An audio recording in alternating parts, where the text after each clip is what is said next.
In this episode, Andrew Greenfield looks at the subject of ADHD, how you gain a diagnosis and what that actually means. It's an important one for parents, so stay tuned. I'm Anthony Pearl, and you're listening to the Being Comfortably Uncomfortable podcast. Andrew, I wanted to ask you about ADHD and ADD, right? Two particular things that we hear a lot about. Explain to me what difference is, because I know parents hear that terminology around, but I don't think they really understand it all that well and get the differences between the two. Yeah, and again, often we're talking about ADHD and A versus ADD. We talked about the DSM-5 that I talked about not that long ago.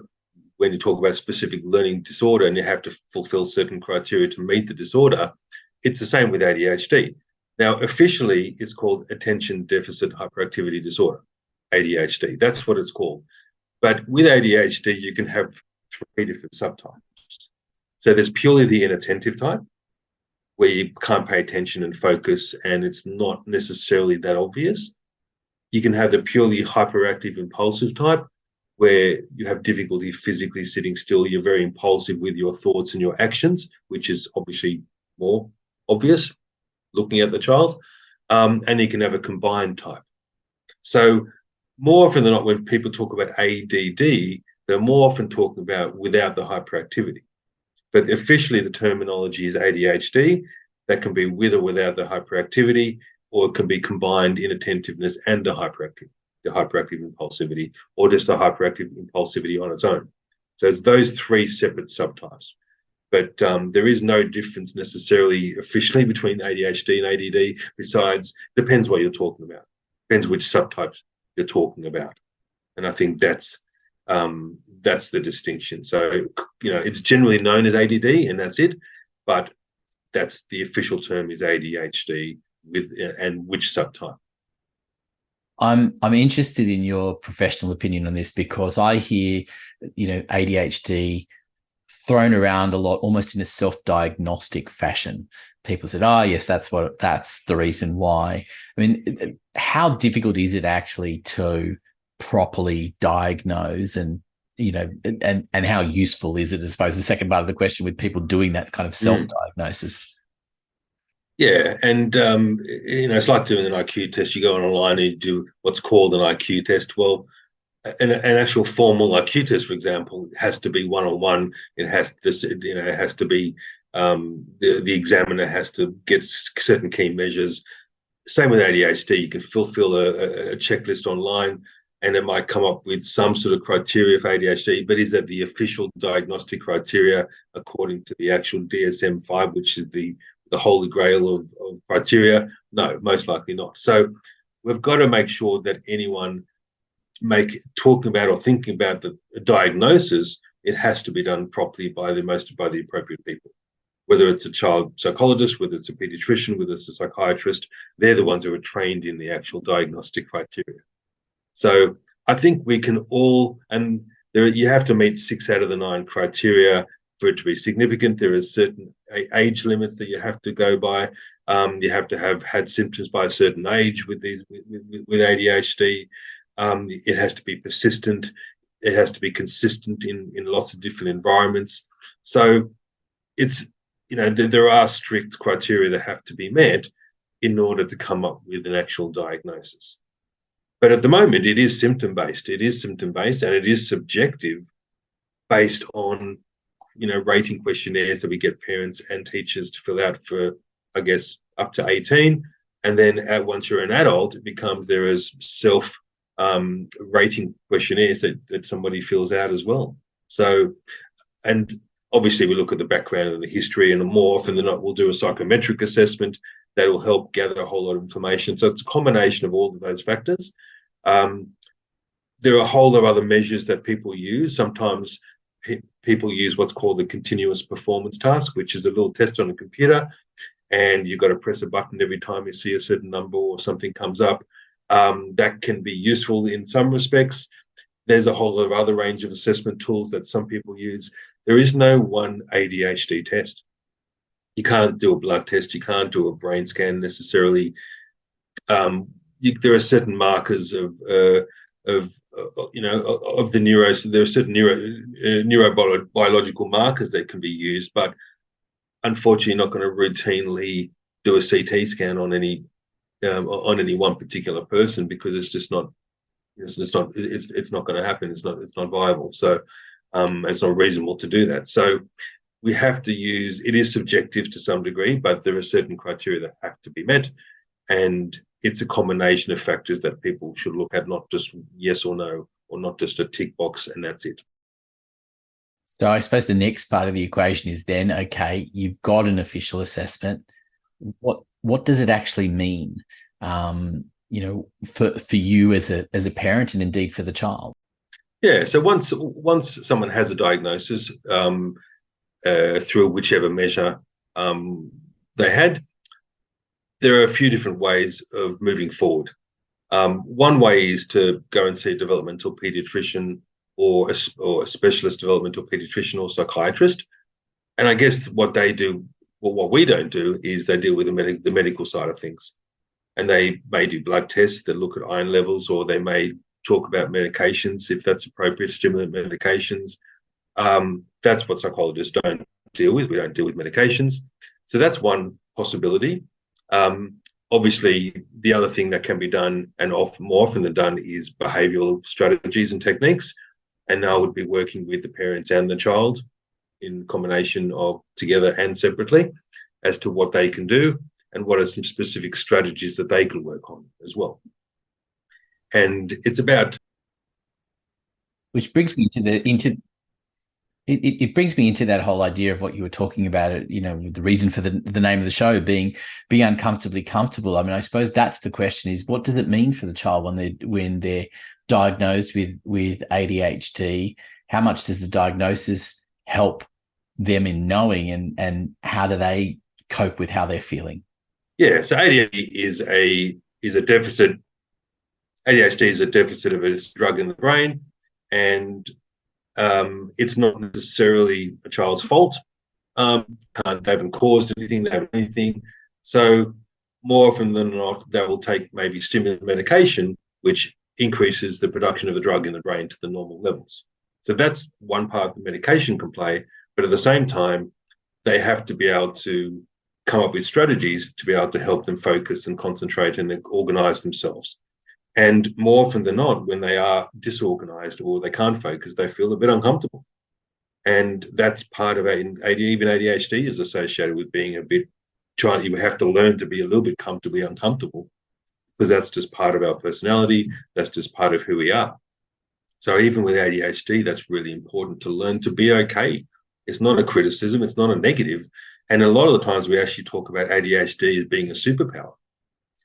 Being a little bit impulsive is not a bad thing. It just means that as long as you're taking healthy risks and not stupid risks, that can be a positive. Often more people with ADHD are often more creative, and they're more likely to be able to think outside the box. So it can be a superpower, and I think it's important to be able to teach kids to be able to look at it as if it can be a superpower. It can be a positive.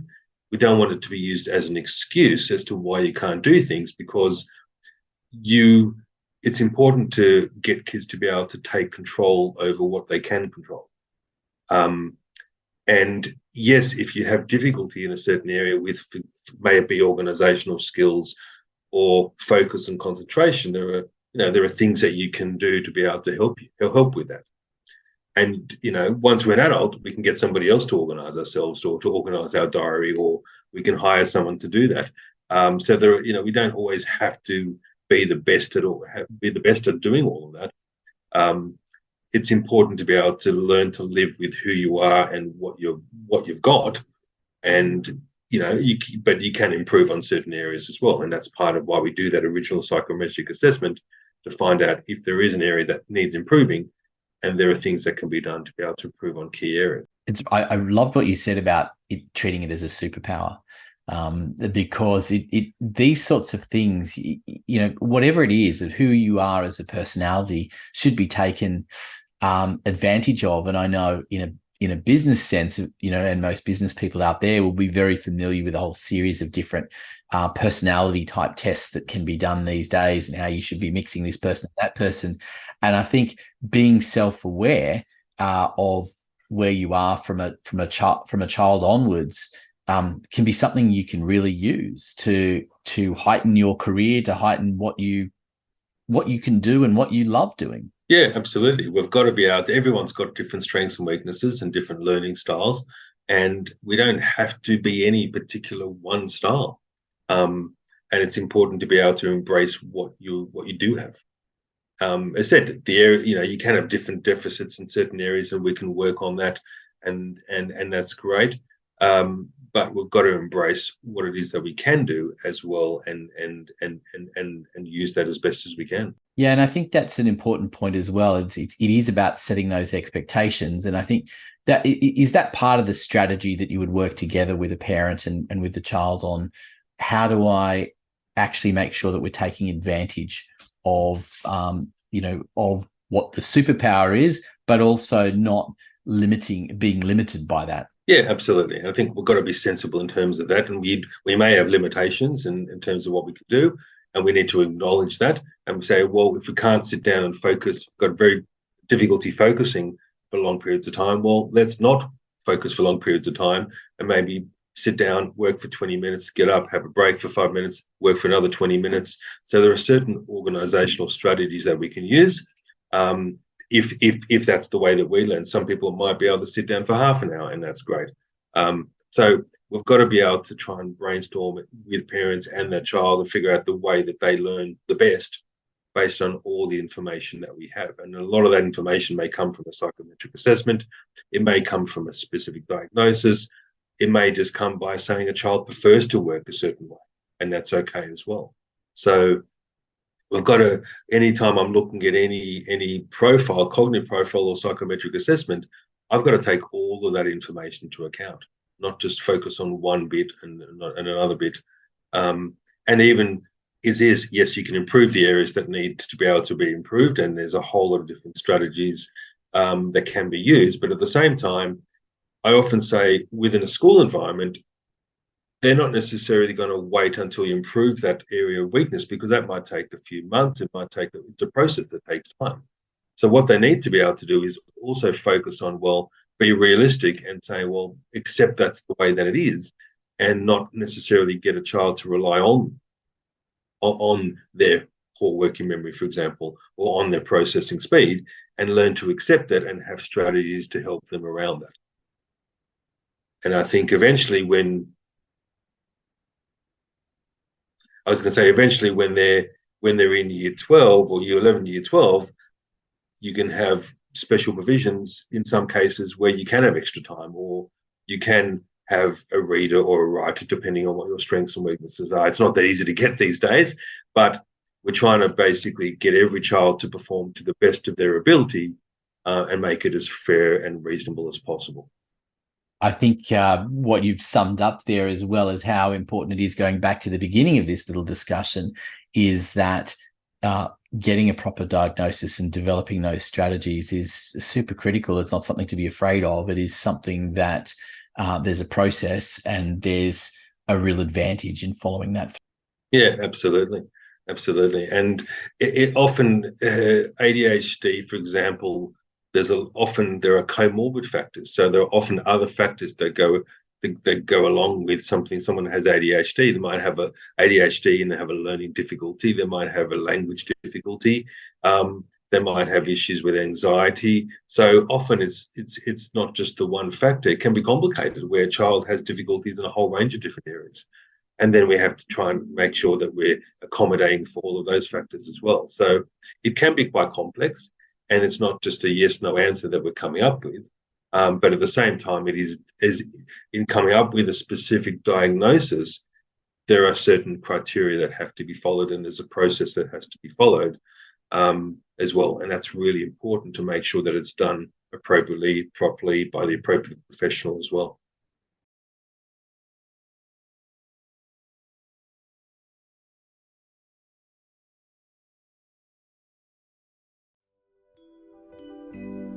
Thanks for your company, and please see the show notes for how to get in contact with Andrew Greenfield, and don't forget to subscribe for future episodes. And remember, it's important to learn how to be comfortably uncomfortable some of the time.